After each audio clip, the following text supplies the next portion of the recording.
வணக்கம். இன்னைக்கு நாம பார்க்க போறது ரொம்பவே ஒரு ஒரு வித்தியாசமான ஒண்ணு. இது ஒரு விற்பனையாளரோட பர்சனல் டைரி மாதிரி.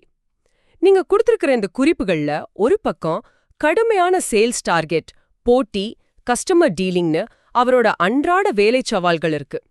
இன்னொரு பக்கம் இந்த சவால்களை அவர் பைபிள் வசனங்களோட ஒப்பிட்டு அதிலிருந்து தனக்கு ஒரு அர்த்தம் தேடிக்கிறாரு. ஆமா, இதுல ஃபேசினேட் பண்ற விஷயம் என்னன்னா, இது ஒருத்தரோட மனசுக்குள்ள நடக்கிற உரையாடல அப்படியே நமக்கு காட்டிடுது. ஒரு நவீன கால வேலை கொடுக்கிற அழுத்தத்துக்கு ஒரு பழங்காலத்து ஞானத்தை எப்படி பயன்படுத்தலாம்னு அவர் முயற்சி பண்றாரு. இது வெறும் வெற்றி தோல்வி கதை இல்ல. தன் அன்றாட வேலையில ஒரு அர்த்தத்தை தேடுற ஒரு மனுஷனோட போராட்டமும் சின்ன சின்ன வெற்றிகளும் கலந்த ஒரு கதை. கரெக்ட்.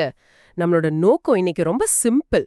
ஒரு ஹை பிரஷர் வேலையில இருக்கிற அந்த நிச்சயமற்ற தன்மை, அதாவது அடுத்த சேல் நடக்குமா நடக்காதா, கூட வேலை பார்க்கறவங்க எப்படி ரியாக்ட் பண்ணுவாங்கன்ற மாதிரியான விஷயங்களை இவர் எப்படி தன்னோட நம்பிக்கையை வச்சு சமாளிக்கிறார்னு பார்க்க போறோம். வாங்க இதுக்குள்ள கொஞ்சம் ஆழமா போய் பார்க்கலாம். சரிதான். சரி, இந்த குறிப்புகளோட மையப்புள்ளிலிருந்து ஆரம்பிக்கலாம். சங்கீதம் 107.9 வர ஒரு வசனத்தை அவர் அடிக்கடி குறிப்பிடுறாரு. தவணமுள்ள ஆத்துமாவை கர்த்தர் திருப்தியாக்கி பசியுள்ள ஆத்துமாவை நன்மையினால் திருப்தியாக்குவார். இந்த ஆன்மீக பசி இல்லனா தாகம்ங்கிற வார்த்தையை நம்ம அடிக்கடி கேட்போம். ஆனா ஒரு சேல்ஸ்மேனோட வாழ்க்கையில இது எப்படி பொருந்தும்? இது ஒரு நல்ல கேள்வி. ஏன்னா இந்த வசனம் வெறும் சாப்பாடு தண்ணிய பத்தி பேசல. இது நம்ம எல்லாருக்குள்ளயும் இருக்கிற ஒரு ஆழமான தேடல். ஒரு நோக்கம் வேணும், மனசுல ஒரு அமைதி வேணும், நம்மள 4 பேர் மதிக்கணுங்கிற அந்த தேடல் தான் இது. நீங்க எவ்வளவு பெரிய சேல்ஸ் டார்கெட்டை முடிச்சாலும் இந்த உள்ளுக்குள்ள இருக்கிற பசிய அதால முழுசா தீர்க்க முடியாது. ஓ, அப்போ இந்த விற்பனையாளர் சொல்ற விற்பனை பசி வேற, இந்த ஆன்மீக பசி வேறயா? சொல்லப்போனா அவர் ரெண்டையும் இணைக்கிறாரு. டார்கெட்டை முடிக்கணும், அடுத்த சேல் பண்ணணுங்கிற அந்த ஓட்டம் ஒரு பக்கம். ஆனா அது மட்டுமே வாழ்க்கையிலங்கிற புரிதலும் அவருக்கு இருக்கு. அதனால இந்த வசனம் அவருக்கு ஒரு வாக்குறுதி மாதிரி. அதாவது நீ வெளி உலகத்து வெற்றிகளை தேடி ஓடும்போது உனக்குள்ள இருக்கிற அந்த ஆழமான தேடலையும் கவனி. அதுக்கு பதில் தேடுனா உனக்கு ஒரு முழுமையான திருப்தி கிடைக்கும்னு இந்த வசனம் அவருக்கு ஒரு நங்குற மாதிரி நிக்குது. புரியுது. அந்த நம்பிக்கையோட தான் அவர் அந்த நாள ஆரம்பிக்கிறாரு. சரி, இந்த தத்துவத்திலிருந்து ஒரு நிஜ வாழ்க்கை சம்பவத்துக்கு வருவோம். இங்கேதான் கதை ரொம்ப சுவாரஸ்யமா மாறுது. ஒரு கஸ்டமர் கடைக்கு வர்றாரு. ஆனா அவர் கேட்ட பொருள் இஎம்ஐல வாங்க அவர்கிட்ட சரியான டாக்குமெண்ட்ஸ் இல்ல. இது சேல்ஸ்ல ஒரு பொதுவான பிரச்சனை. ஆமா, மத்த சேல்ஸ்மேன்லாம் இவர் எப்படியும் வாங்க மாட்டார்னு சொல்லி அவரை கண்டுக்காம விட்டுட்டாங்க. ஆனா இவர் மட்டும் அந்த கஸ்டமர் கிட்ட பேசி உதவி செய்ய முன்வராரு. இங்கேதான் ஒரு சிக்கல் வருது. பொருளோட விலை 35,000 ரூபாய். ஆனா கஸ்டமர் 33,000 ரூபாய்க்கு கேக்குறாரு. ஓ, கிளாசிக் பேரம் பேசுற நிலைமை. எக்ஸாக்ட்லி. விலையை குறைச்சா லாபம் போகும், குறைக்கலனா கஸ்டமர் போயிடுவார். இந்த இக்கட்டான சூழல்ல இவர் மனசுக்குள்ள கடவுள்கிட்ட, கர்த்தாவே இப்ப நான் என்ன செய்வேன்னு கேக்குறாரு. இங்கதான் ரொம்ப சுவாரஸ்யமான ஒரு விஷயம் நடக்குது. அவர் ஜெபம் பண்ணன அடுத்த நிமிஷம் அவருக்கு ஒரு யோசனை வருது. விலையை குறைக்கிறதுக்கு பதிலா மதிப்பை கூட்டலான்னு முடிவு பண்றாரு. மதிப்பை கூட்டுறதா? எப்படின்னு? 38,000 ரூபாய் மதிப்புள்ள இன்னும் கொஞ்சம் பெட்டரான ஒரு மாடல் எடுத்துட்டு சார் இதையும் நீங்க அதே 35,000 ரூபாய்க்கு எடுத்துக்கோங்கன்னு சொல்றாரு. கஸ்டமரும் அதை பார்த்துட்டு சந்தோஷமா ஓகே சொல்லிட்டாரு. இதுதான் எனக்கு ஒரு கேள்வியை எழுப்புது. இது கடவுள் கொடுத்த யோசனையா இல்ல ஒரு நல்ல சேல்ஸ்மேனுக்கு இருக்க வேண்டிய சமயோசித புத்தியா? நம்ம வெளியிருந்து பார்க்கும்போது இது ஒரு புத்திசாலித்தனமான விற்பனை தந்திரம்னு சொல்லலாம். அப்செல்லிங் வித் ஆடட் வேல்யூன்னு கூட சொல்லுவாங்க. ஆனா அவரை பொறுத்தவரை இது சந்தேகமே இல்லாம கடவுளோட செயல். இதுல உளவியல் ரீதியா ஏதாவது இருக்கா? நிச்சயமா. ஒரு நெருக்கடியான நேரத்துல மனுஷ மூளை ஃபைட் ஆர் ஃப்ளைட் மோடுக்கு போகும். இல்லனா பதற்றத்துல அப்படியே உறைஞ்சு போயிடும். ஆனா அவர் அந்த ஒரு நிமிஷம் ஜெபம் செஞ்சது அவர் அந்த பதற்றமான மனநிலையிலிருந்து வெளியே கொண்டு வந்திருக்கு. ஓ, அப்ப அந்த ஜெபம் ஒரு பிரேக் மாதிரி செயல்பட்டிருக்கு.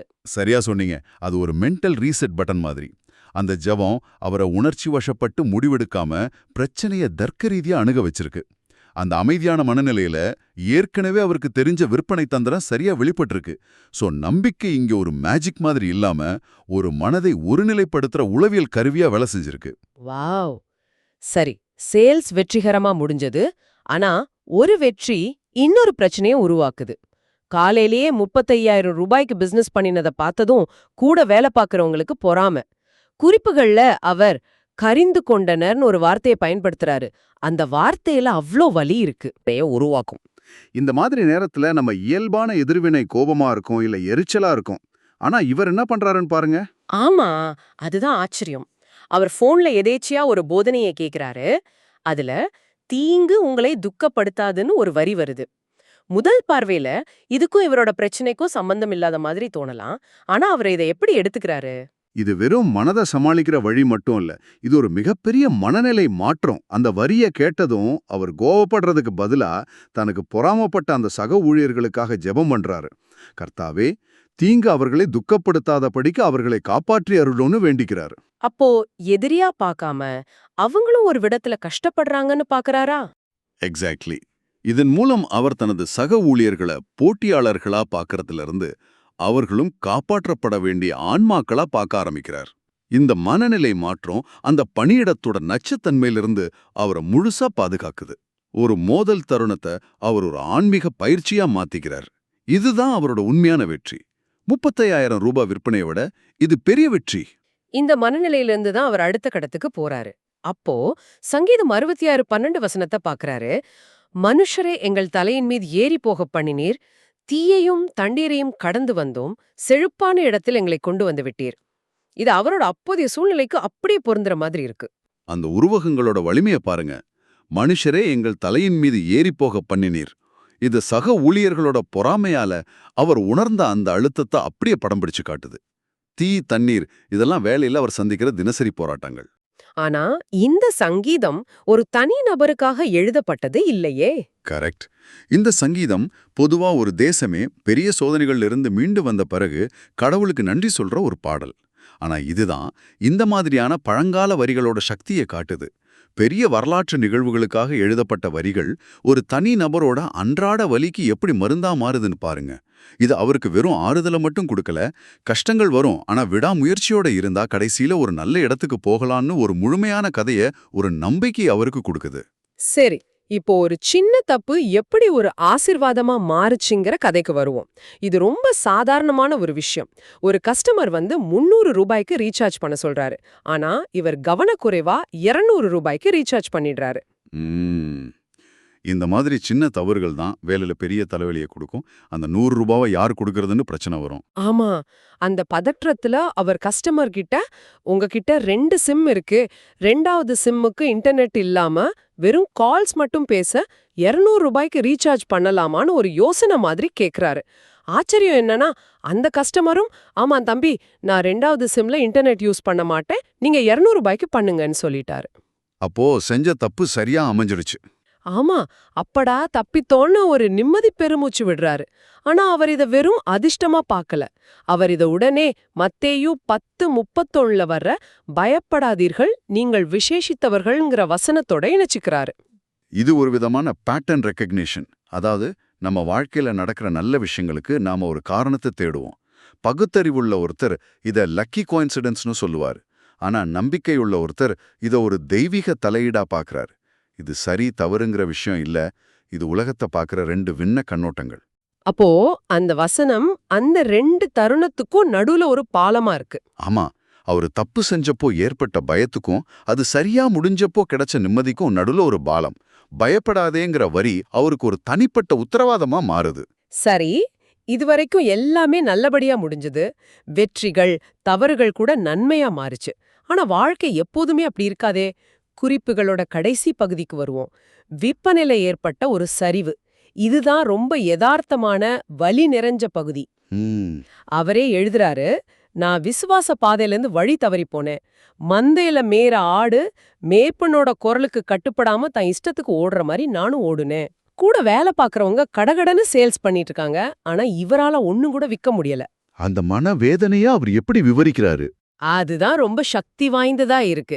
தண்ணீர் பிடிக்கிற இடத்துல பொம்பளைங்க சண்டை போடுற மாதிரி தினமும் மத்தவங்களோட சண்டை போட வேண்டியிருக்குன்னு நொந்துக்கிறாரு. ஆஹா, இந்த பகுதி தான் ரொம்ப ரொம்ப முக்கியமானது. ஏன்னா இதுதான் நம்பிக்கையோட உண்மையான முகத்தை காட்டுது. நம்பிக்கைங்கிறது எல்லா பிரச்சனையும் தீர்க்கிற ஒரு மந்திரக்கோள் கிடையாது. அவரும் நம்மள மாதிரி சந்தேகம், சோர்வு, தோல்வின்னு எல்லாத்தையும் அனுபவிக்கிறாரு. அவரோட நம்பிக்கை பயணம் ஒரு நேர்கோடு கிடையாது. அதுல உயரமான சிகரங்களும் இருக்கு, ஆழமான பள்ளங்களும் இருக்கு. உண்மைதான். இந்த குறிப்புகளோட கடைசியில வர்ற பிரார்த்தனை கூட, தேவனே பாவியாகிய என் மேல் கிருபையாயிரும்னு இருக்கு. இது முந்தைய வெற்றிகளுக்கு பிறகு வர்ற நன்றி அறிவிப்பு மாதிரி இல்ல. பில்குல் இல்ல. அது ஒரு வெற்றி கழிப்போட வெளிப்பாடு கிடையாது. அது ஒரு முழுமையான சரணடைதல். தன்னால முடியல, நான் வழி தவறிட்டேன், எனக்கு உங்க உதவி வேணும்னு தன்னை முழுசா உப்பு கொடுக்கிற ஒரு நிலை. இதுதான் நம்பிக்கையோட இன்னொரு பரிமாணம். நாம வலிமையா இருக்கும்போது மட்டும் இல்ல, ரொம்ப பலவீனமா உடைஞ்சு போயிருக்கும்போது அது எப்படி வெளிப்படுதுங்கிறது தான் முக்கியம். அந்த பலவீனத்தை ஒப்புக்கொள்றதுல ஒரு பெரிய பலம் இருக்கு. அப்போ இந்த விற்பனையாளரோட ஒரு நாள் குறிப்புகள் வழியா நம்ம ஒரு பெரிய பயணத்தையே போயிட்டு வந்திருக்கோம். ஒரு சேல்ஸ் முடிவிக்கிற உச்சகட்ட அழுத்தத்திலிருந்து சக ஊழியர்களோட பொறாமைய சமாளிச்சது வரைக்கும், ஒரு சின்ன ரீசார்ஜ் தப்புல இருந்து ஒரு பெரிய விற்பனை சரிவு வரைக்கும் எல்லாத்தையும் பார்த்தோம். ஆமா, ஒவ்வொரு அனுபவத்திலையும் அந்த வசனங்கள் அவருக்கு எப்படி வழிகாட்டுச்சு, சில சமயம் எப்படி சோதிக்கப்பட்டதுன்னு பார்த்தோம். இறுதியா பார்க்கும்போது இந்த குறிப்புகள் நமக்கு என்ன சொல்லுது? இது ஒரு அதிக அழுத்தம் நிறைஞ்ச வேலையை எப்படி அர்த்தமுள்ளதா மாத்திக்கிறதுன்னு ஒரு வழியை காட்டுது. வெளி உலகத்துல எவ்வளவு குழப்பம் இருந்தாலும் உள்ளுக்குள்ள ஒரு நங்கூரத்தை கண்டுபிடிச்சிட்டா அந்த புயலை சமாளிக்கலாங்கிறது தான் இது. இந்த விஷயத்துல அந்த நங்கூரம் தான் நம்பிக்கை. பேச்சுவார்த்தை தந்திரங்களும் பிரார்த்தனையும் பொறாமையும் மன்னிப்பும் வெற்றியும் தோல்வியும் ஒரே நாளுக்குள்ள கலந்து வர்றதுதான் மனுஷனோட வாழ்க்கைன்னு இது ஒரு ஆச்சரியமான நேர்மையான கண்ணோட்டத்தை கொடுக்குது. ஆமா, இது ஏதோ ஒரு மதத்தை பத்தினது மட்டும் இல்ல. எந்த ஒரு நம்பிக்கை அமைப்பும், அது மதமா இருக்கலாம், தத்துவமா இருக்கலாம், இல்ல ஒரு தனிப்பட்ட கொள்கையா இருக்கலாம், ஒருத்தருக்கு எப்படி கடினமான நேரத்துல வழிகாட்டுது, பலம் கொடுக்குதுங்கிறதுக்கான ஒரு கேஸ் ஸ்டடி இது. இறுதியா நீங்க யோசிக்கிறதுக்காக ஒரு கேள்வி. இந்த குறிப்பை எழுதினவர் தன்னோட வேலையில வர்ற நிச்சயமற்ற தன்மையையும் பின்னடைவுகளையும் சமாளிக்க நம்பிக்கைய ஒரு கருவியா பயன்படுத்துறாரு. உங்க வாழ்க்கையில வேலை அல்லது தனிப்பட்ட சவால்களோட அழுத்தத்தை நீங்க சந்திக்கும்போது அர்த்தத்தையும் வலிமையையும் நீங்க எங்கிருந்து பெறுகிறீர்கள்?